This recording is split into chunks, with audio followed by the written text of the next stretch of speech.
눈보라가 몰아치던 밤, 가난한 과부의 집 앞에서 가느다란 울음소리가 들려왔습니다. 포대기에 쌓인 아기는 새파랗게 질린 얼굴로 가느다란 숨을 내쉬고 있었죠. 대체 누가 아기를 이곳에 버린 걸까요? 그리고 이 작은 생명을 구한 과부의 운명은 어떻게 바뀌게 될까요? 야담야담에 오신 여러분 환영합니다. 구독과 좋아요를 꼭 눌러주시면 복을 보내드려요. 그럼 이야기 시작합니다. 정조 15년 겨울이 깊어가던 어느 날이었습니다. 한양 성박 작은 마을에 박은옥이라는 과부가 살고 있었습니다. 28의 나이에 남편을 역병으로 잃은 지 벌써 5년째였지요. 자식도 없이 홀로 남은 은옥은 남의 집 삭바느질을 하며 근근히 살아가고 있었습니다. 손가락 끝이 바늘에 찔려 피가 나도 등잔불 아래 밤늦도록 바느질을 해야 겨우 하루 끼니를 때울 수 있었지요. 그날도 은옥은 양반댁 두루마기를 짓느라 밤이 깊도록 바늘을 놀리고 있었습니다. 창밖으로는 매서운 바람 소리가 울부짖었고 눈발이 휘날리며 땅을 하얗게 덮어가고 있었지요. 이 추운 날씨에 길 가는 사람들은 어찌 견디려나. 은옥은 한숨을 쉬며 바늘땀을 재촉했습니다. 그때였습니다. 응애, 응애. 희미하게 들려오는 아기 울음소리에 은옥의 손이 멈췄습니다. 처음에는 바람 소리인가 싶었으나 다시 들으니 분명 아기가 우는 소리였지요. 은옥은 바늘을 내려놓고 문을 열었습니다. 찬바람이 거세게 몰아쳤습니다. 눈발은 더욱 거세져 앞이 보이지 않을 정도였지요. 응애, 응애. 울음소리는 대문 밖에서 들려왔습니다. 은옥은 황급히 대문을 열었습니다. 그리고 그 광경에 숨이 멎는 듯 했지요. 대문 앞 눈 위에 포대기에 쌓인 아기가 놓여 있었습니다. 아기는 새파랗게 질린 얼굴로 가느다란 울음을 토해내고 있었지요. 포대기는 이미 눈에 젖어 흠뻑 젖어 있었고 아기의 작은 입술은 파랗게 떨리고 있었습니다. 아이고, 이를 어쩌나. 은옥은 얼른 아기를 안아들었습니다. 아기의 몸은 얼음장처럼 차가웠지요. 은옥은 헐레벌떡 방 안으로 뛰어들어가 아기를 화로 가까이 안았습니다. 괜찮다, 괜찮아. 이제 따뜻해질 게다. 은옥은 서둘러 소미불로 아기를 감쌌습니다. 젖은 포대기를 풀어내니 그 안에는 흰 명주 베넷 저고리를 입은 사내아이가 있었지요. 베넷 저고리의 천은 비록 젖어 있었으나 만져보니 상당히 좋은 품질이었습니다. 이런 좋은 옷을 대체 누가 이 아이를 버린 것일까? 은옥의 손이 떨렸습니다. 아기는 여전히 가느다랗게 울고 있었으나 따뜻한 온기를 느끼자 울음소리가 조금씩 잦아들었지요. 은옥은 조심스럽게 아기의 온몸을 살펴보았습니다. 다행히 동상은 걸리지 않은 듯 했지요. 그때 젖은 포대기 사이에서 작은 주머니 하나가 떨어졌습니다. 은옥이 주머니를 열어보니 그 안에는 작은 옥패 하나가 들어있었지요. 손가락 한 마디만 한 크기의 옥패에는 연꽃 문양이 섬세하게 새겨져 있었습니다. 이런 귀한 물건을 은옥은 옥패를 쓰다듬었습니다. 양반댁에서나 볼 수 있는 물건이었지요. 분명 아이에게 남겨준 증표인 듯 했습니다. 은옥은 옥패를 조심스럽게 주머니에 넣어 보관했습니다. 언젠가 아이의 가족이 찾으러 온다면 보여줄 수 있도록 말이지요. 아기는 이제 울음을 그쳤고 은옥의 품에서 조그맣게 숨을 쉬고 있었지요. 아기의 눈이 살짝 떠졌습니다. 맑고 영롱한 눈동자가 은옥을 바라보았지요. 은옥의 가슴이 뭉클해졌습니다. 5년 전 남편을 잃고 품에 안아볼 자식도 없이 외롭게 살아온 세월이 주마등처럼 스쳐 지나갔지요. 그래, 하늘이 내게 이 아이를 보내신 게로구나. 은옥은 아기를 더욱 꼭 껴안았습니다.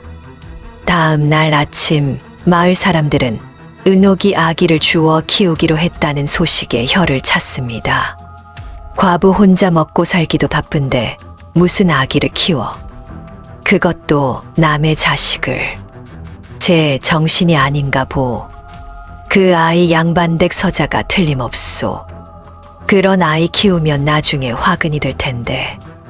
사람들의 수군거림이 은옥의 귀에 들렸으나 은옥은 개의치 않았습니다. 이미 마음을 정한 일이었지요. 은옥은 아기에게 석이라는 이름을 지어주었습니다. 돌처럼 단단하고 건강하게 자라라는 뜻이었지요. 석이를 키우는 일은 생각보다 훨씬 힘들었습니다. 젖이 나오지 않는 은옥은 마을 아낙네들에게 사정사정하여 젖동량을 해야 했지요. 때로는 쌀뜨물에 죽을 쑤어 먹이기도 했습니다.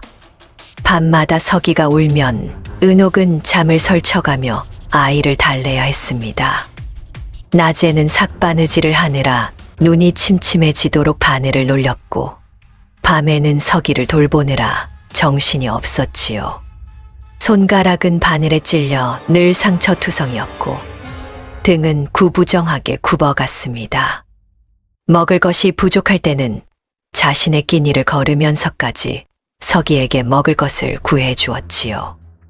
아이와 함께 있던 옥패는 팔면 한동안 먹고 살 수 있으나 은옥은 그것만큼은 팔지 않았습니다. 언젠가 아이에게 돌려줄 것이었지요. 은옥은 옥패를 벽장 깊숙이 넣어두고 매일 한 끼 한 끼를 견뎌내야 했습니다. 그러나 이상하게도 은옥은 행복했습니다. 석이가 처음으로 웃음을 터뜨렸을 때 은옥은 눈물을 흘렸습니다. 석이가 엄마라고 옹알이를 했을 때 은옥의 가슴은 벅차올랐지요. 석아, 내가 있어서 엄마는 살맛이 난단다. 은옥은 석이를 품에 안고 속삭였습니다. 세월이 흘러 석이는 5살이 되었습니다. 아이는 부쩍 자라 이제는 종종 걸음으로 마당을 뛰어다닐 수 있었지요. 총명하고 영특하여 한 번 일러준 것은 금방 알아들었습니다. 어느 날 마을 서당 훈장님이 은옥의 집 앞을 지나가다가 마당에서 놀고 있는 석이를 보았습니다. 석이는 땅바닥에 나뭇가지로 무언가를 그리고 있었지요. 훈장님은 호기심이 생겨 가까이 다가갔습니다. 그리고 깜짝 놀랐지요. 석이가 그린 것은 한자였습니다. 하늘천, 땅지, 사람인. 누가 가르쳐 준 것도 아닌데 석이는 어디선가 본 글자들을 기억해내어 또박또박 쓰고 있었지요. 아가야, 글자를 어디서 배웠느냐? 훈장님이 물었습니다. 석이는 고개를 갸웃거리며 대답했지요. 저번에 어른들이 쓰시는 걸 봤어요. 그냥 그려봤어요. 훈장님은 감탄했습니다. 은옥 아주머니, 이 아이는 범상치 않소. 하늘이 내린 총기를 타고난 것이요. 그날 이후 훈장님은 은옥에게 석이를 서당에 보내라고 권했습니다. 하지만 은옥은 고개를 저었지요. 훈장님, 감사하나 저희는 그럴 형편이 못 됩니다. 속수도 낼 수 없고 책도 마련할 수 없습니다. 훈장님은 안타까운 표정을 지었으나 더는 권하지 않았습니다. 그날 밤 은옥은 석이를 무릎에 앉히고 머리를 쓰다듬었습니다. 석아, 엄마가 가난해서 미안하구나. 내가 공부를 하고 싶어도 시켜줄 수가 없어서. 은옥의 목소리가 떨렸습니다. 석이는 은옥의 손을 꼭 잡았지요. 엄마, 괜찮아요. 저는 엄마랑 있는 게 제일 좋아요. 석이의 맑은 눈동자가 은옥을 바라보았습니다. 은옥은 서기를 꼭 끌어안았지요. 서기는 어려서부터 효심도 깊었습니다. 은옥이 바느질을 하다 손가락을 찔리면 입으로 후후 불어주었고, 은옥이 피곤해하면 작은 손으로 등을 두드려 주었지요. 엄마, 아프지 마세요. 제가 커서 효도할게요. 어느 추운 겨울날 은옥이 감기에 걸려 알아누웠습니다. 열이 올라 끙끙 앓는 은옥 곁에서 서기는 밤을 지새웠지요. 5살밖에 안 된 아이가 젖은 수건으로 은옥의 이마를 닦아주고 이불을 덮어주었습니다. 서가, 엄마는 괜찮으니 그만 자렴. 싫어요. 엄마 옆에 있을 거예요. 서기는 은옥의 손을 꼭 잡고 졸음과 싸우며 앉아 있었습니다. 고개가 꾸벅꾸벅 떨어지면서도 은옥의 손을 놓지 않았지요. 새벽녘에 은옥이 깨어보니 서기는 은옥의 손을 잡은 채 바닥에서 잠들어 있었습니다. 은옥은 서기를 안아 올려 품에 안았습니다. 눈물이 주르르 흘러내렸지요. 서가, 엄마가 너를 만나 정말 행복하구나. 서기가 7살이 되던 해 봄이었습니다. 한양에서 온 일행들이 마을에 들어왔습니다. 깨끗한 도포를 입은 사내와 하인 둘이었지요. 사내는 35쯤 되어 보였고 수척하지만 단정한 얼굴이었습니다. 마을 사람들이 수군거렸습니다. 저분은 누구시지? 한양에서 오신 양반 나으리신가 보네. 무슨 일로 우리 마을까지 오셨을까? 사내는 마을 촌장을 만나 무언가를 물었고 촌장은 은옥의 집을 가리켰습니다. 사내의 얼굴에 긴장이 어렸지요. 은옥은 마당에서 빨래를 널다가 대문 앞에 선 사내를 보았습니다. 가슴이 철렁 내려앉았지요. 양반이 찾아오는 일은 좋은 일이 아닐 때가 많았으니까요. 박은옥 댁이 맞소? 사내가 공손하게 물었습니다. 은옥은 머리를 조아렸지요. 그러하옵니다만 7년 전 겨울 대문 앞에서 사내 아이를 주워 키우고 계시다는 것이 사실이오? 은옥의 얼굴이 하얗게 질렸습니다. 서기가 마당에서 놀다가 은옥 뒤로 숨었지요. 그러하옵니다. 사내는 은옥과 서기를 번갈아 보았습니다. 그의 눈에 눈물이 그렁그렁 맺혔지요. 저는 7년 전 잃어버린 아이를 찾고 있습니다. 은옥은 그 자리에 주저앉을 뻔했습니다.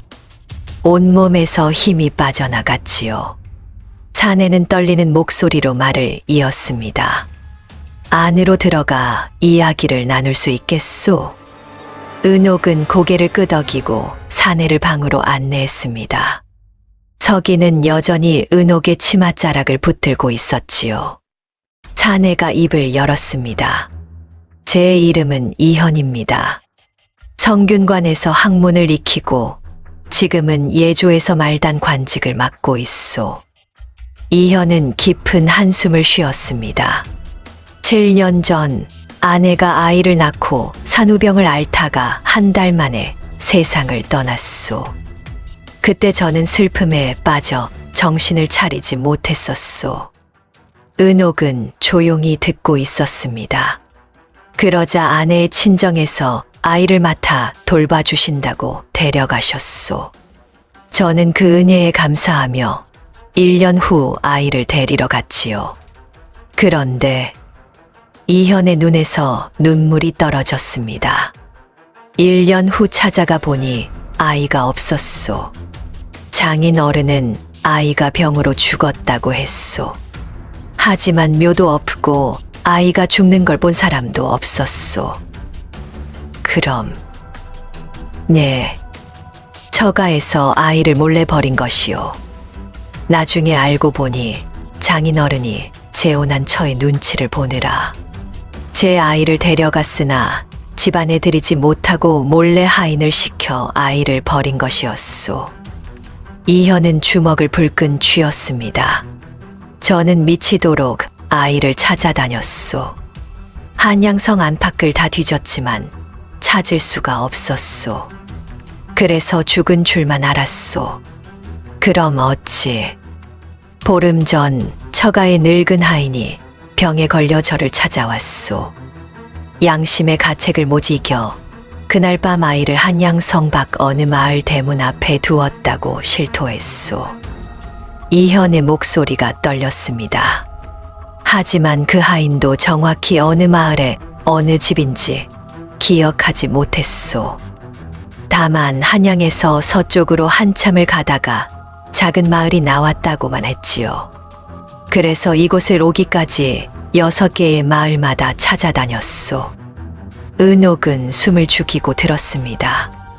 이 마을에 도착해서 촌장님께 여쭈었더니 7년 전 겨울 과부 혼자 사는 집에 갑자기 아기가 생겼다고 하시더이다. 그 말을 듣고 부인의 집을 찾아온 것이요. 이현은 서기를 바라보았습니다. 서기는 은옥 뒤에 꼭 숨어 있었지요. 그 하인이 말하길 아이와 함께 작은 옥패를 두었다고 했소. 연꽃 문양이 새겨진.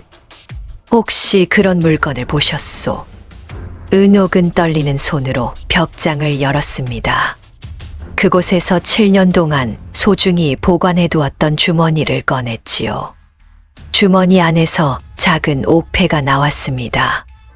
이현은 옥패를 보는 순간 눈물을 터뜨렸습니다. 이것은 제가 아이에게 준 것이요. 연꽃 문양. 아내가 생전에 가장 좋아했던. 이현의 손이 떨렸습니다. 옥패를 받아든 이현은 그것을 가슴에 꼭 안았지요. 은옥의 고개가 천천히 끄덕여졌습니다. 가슴이 찢어지는 것 같았지요. 그렇다면 이현은 은옥에게 깊이 절을 올렸습니다. 은옥의 눈에 눈물이 고였습니다. 나으리 제가 무엇을 했다고? 그저 하늘이 보내주신 아이를 키웠을 뿐이옵니다. 7년 동안 제 아들을 살려주시고 키워주신 은혜에 어찌 갚아야 할지 모르겠소. 이현은 품에서 주머니를 꺼냈습니다. 이것은 많지는 않으나 그동안 아이를 키우신 수고에 대한 보답으로. 아니옵니다. 은옥이 손을 내저었습니다. 저는 돈을 받으려고 서기를 키운 게 아닙니다. 서기는 제 자식이나 다름없습니다. 은옥의 목소리가 떨렸습니다. 이현은 은옥을 물끄러미 바라보았지요. 그렇다면 이현은 한참을 망설이다가 입을 열었습니다. 서기를 제게 돌려주실 수 있겠소? 그 말에 서기가 소리쳤습니다. 싫어요. 저는 엄마랑 있을 거예요. 서기는 은옥을 꼭 껴안았습니다. 은옥도 서기를 품에 안고 눈물을 흘렸지요. 이현은 그 광경을 보며 가슴이 미어지는 듯 했습니다. 미안하오. 제가 너무 성급했소. 이현은 일어서려다가 다시 앉았습니다. 부인, 제안을 하나 하고 싶소. 무슨 제안이옵니까? 저는 지금 혼자 살고 있고 집에는 늙은 하인 둘만 있을 뿐이요. 이 아이를 그냥 데려간다면 아이도 저도 힘들 것 같소. 이현은 은옥을 똑바로 바라보았습니다. 부인께서 한양으로 함께 가시는 것이 어떻겠소? 제가 집에 거처를 마련해 드리면 서기의 유모로. 아니, 어미로서 아이 곁에 계셔주시면 안 되겠소? 은옥은 눈을 크게 떴습니다. 그것이 무슨 말씀이옵니까? 저는 아이의 아비지만 7년 동안 아이 곁에 없었소. 부인야말로 진짜 아이에게 어미요. 아이 곁에 당신이 있어준다면 고맙겠소. 은옥은 떨리는 입술로 물었습니다. 정녕 그리 해도 되겠습니까? 제가 부탁드리는 것이요. 보름 후 은옥과 서기는 한양으로 향했습니다. 이현의 집은 북촌에 있는 단정한 기와집이었습니다. 크지는 않았으나 깨끗하고 아담했지요. 이현은 사랑채 옆 별채를 은옥과 서기가 쓸 수 있도록 꾸며주었습니다. 여기서 지내시오. 불편한 것이 있으면 언제든 말씀하시오. 나으리 고맙습니다. 은옥은 눈물을 글썽이며 절을 올렸습니다. 그날부터 새로운 생활이 시작되었습니다. 이현은 서기를 서당에 보냈습니다. 서기는 총명하여 그를 금방 익혔고 훈장의 칭찬이 자자했지요. 은옥은 이현의 집안일을 거들었습니다. 이현은 말리려 했으나 은옥은 손이 놀면 마음이 불안하다며 바느질이며 청소를 했지요. 처음 몇 달은 어색했습니다. 서기는 이현을 아버지라고 부르지 못했습니다. 그저 나으리라고만 불렀지요. 이현은 마음이 아팠으나 재촉하지 않았습니다. 이현은 저녁이면 서기와 함께 시간을 보내려 애썼습니다. 서가, 오늘 서당에서 무엇을 배웠느냐? 천자문을 배웠어요. 그래, 한번 보자꾸나. 이현은 서기와 함께 앉아 글 공부를 도와주었습니다. 서기는 처음에는 경계하는 눈빛이었으나 시간이 지나며 조금씩 마음을 열었지요. 어느 날 저녁 서기가 글 공부를 하다가 잘못 쓴 글자를 보더니 이현이 서기에게 다가갔습니다. 서가, 이렇게 쓰는 게 아니란다. 이렇게. 이현이 서기의 손을 잡고 함께 글자를 썼습니다. 서기는 이현의 손을 물끄러미 바라보았습니다. 따뜻한 손이었지요. 아버지. 서기가 작은 목소리로 불렀습니다. 이현은 깜짝 놀라 서기를 바라보았습니다. 뭐라고 했느냐? 아버지. 고맙습니다. 이현의 눈에 눈물이 주르륵 흘러내렸습니다. 이현은 서기를 꼭 껴안았지요. 아니다, 서가. 고마운 건 아버지란다. 내가 무사히 자라준 것만으로도 고마워. 은옥은 방 밖에서 그 광경을 보며 눈물을 닦았습니다. 세월이 흘러 1년이 지났습니다. 이현과 은옥은 점점 가까워졌습니다. 저녁을 함께 먹고 서기의 장래에 대해 이야기를 나누었지요. 서기가 과거에 급제하면 얼마나 좋을까요? 은옥이 말했습니다.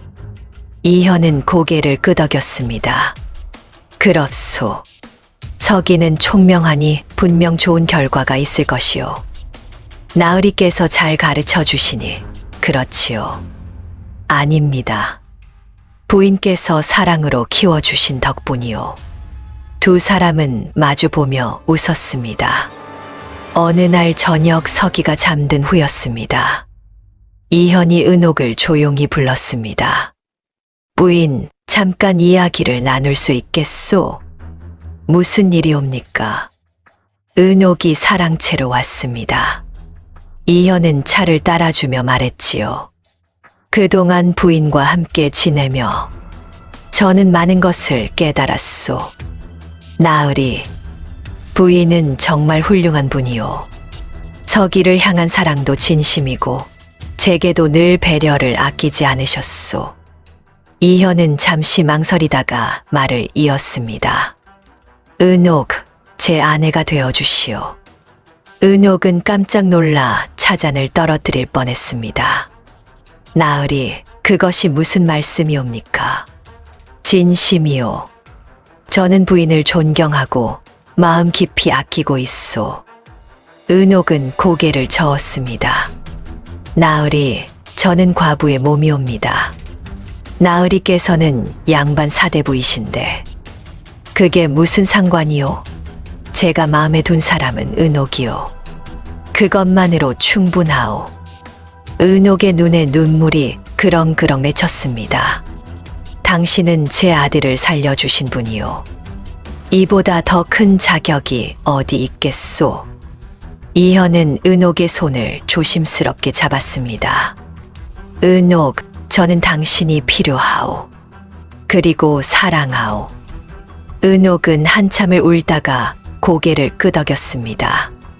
나으리의 뜻이 그러하시다면. 이현은 환하게 웃었습니다. 그해 가을, 이현과 은옥은 조촐하게 혼례를 올렸습니다. 친척들과 친구들만 초대한 작은 잔치였지요. 어떤 이들은 양반이 과부와 혼인한다며 수군거렸으나 이현은 개의치 않았습니다. 서기는 새 옷을 입고 아버지와 어머니의 혼례를 지켜보았습니다. 환한 웃음을 띤 얼굴이었지요. 어머니, 아버지 축하드려요. 서기가 절을 올리자 이현과 은옥은 서기를 꼭 껴안았습니다. 서가, 이제 진짜 가족이 되었구나. 네, 이제 저도 어머니랑 아버지가 다 있어요. 세 사람은 서로를 꼭 껴안고 기쁨의 눈물을 흘렸습니다. 혼인 후 은옥은 양반가의 안주인으로서 집안을 돌보았습니다. 이현은 예조에서 승진을 거듭했고 집안은 점점 안정되어 갔습니다. 은옥은 여전히 검소하고 부지런했지요. 하인들을 따뜻하게 대하며 집안을 알뜰히 꾸려나갔습니다. 서기는 15살의 소과에 급제했습니다. 그리고 20살의 대과에 급제하여 관직에 올랐지요. 서기의 급제 소식을 들은 날, 이현과 은옥은 눈물을 흘렸습니다. 당신 덕분이요. 당신이 아이를 살려주지 않았다면. 아닙니다, 서방님. 서방님께서 아이를 찾아주시고 가르쳐 주셨기에. 두 사람은 서로의 손을 꼭 잡았습니다. 서기가 25살의 양반가 규수와 혼인을 했습니다. 이현과 은옥은 혼례를 치르며 눈물을 흘렸지요. 우리 서기가 장가를 가는구려. 서기가 자식을 낳았을 때 이현과 은옥은 함께 손주를 안아주었습니다. 할아버지, 할머니, 아이들은 두 사람을 똑같이 따랐습니다. 세월이 흘러 이현의 머리에 흰머리가 하나둘 보이기 시작했습니다. 은옥의 얼굴에도 주름이 깊어졌지요. 하지만 두 사람은 여전히 저녁이면 함께 차를 마시며 하루를 나누었습니다. 어느 겨울날 둘은 마루에 나란히 앉아 눈 내리는 정원을 바라보았습니다.